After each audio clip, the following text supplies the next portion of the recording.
So let's talk about conjugates. Conjugates are not just radical expressions. They're any expression that involves multiplying the sum and difference of the same two terms. So for example, we've got 3 minus x, or 3 times 3 plus x. And another example is we've got 5 plus the square root of 2 times 5 minus the square root of 2.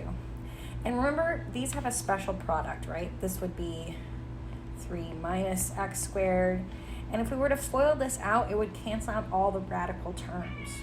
I've got 5 times 5 is 25, plus minus 5 square root of 2, plus 5 square root of 2, minus 2.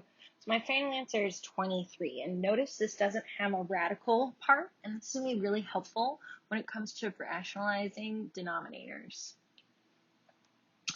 So in order to rationalize denominators with two terms containing a real part and a radical part, what we're going to do is we're going to multiply the numerator and the denominator by the conjugate, and the resulting denominator will not contain a radical. So here's an example I worked out. Feel free to pause, take some time, and look at all the steps, but I am going to work through a few examples for us. So if I have 3 over 1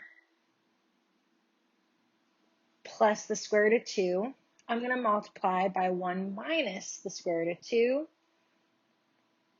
on the top and on the bottom. Hi, kitty.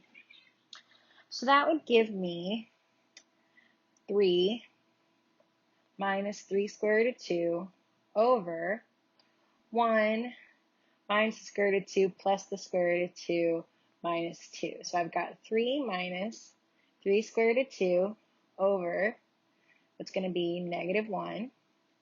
So I can just go ahead and change the sign on everything. So now I have negative 3 plus 3 square root of 2 as my final answer. I'm going to go ahead and change colors. So for problem 2, I have 5 divided by 4 minus the square root of 3. I'm going to multiply in the numerator and the denominator by 4 plus the square root of 3.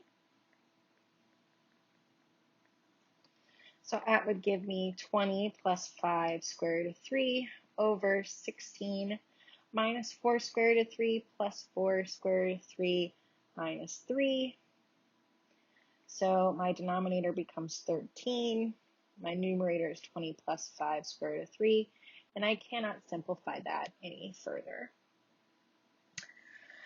All right, for example 3, I've got the square root of 5 plus the square root of 3. The conjugate of that is going to be the square root of 5 minus the square root of 3. So I have the square root of 25 minus the square root of 15 plus the square root of 15 minus the square root of 9. Then it's my denominator. In my numerator, I have the square root of 10 minus the square root of 6 minus the square root of 15 plus negative square root of 3 times a negative square root of 3 gives us a positive 3. Interesting. So my denominator becomes 5. These terms cancel. This is a 5. This is a 3. My denominator is 2. So I have the square root of 10 minus the square root of 6 minus the square root of 16 plus 3. And just out of habit, I'm going to move that to the front as my 15, not 16, over the square root over 2 for my final answer.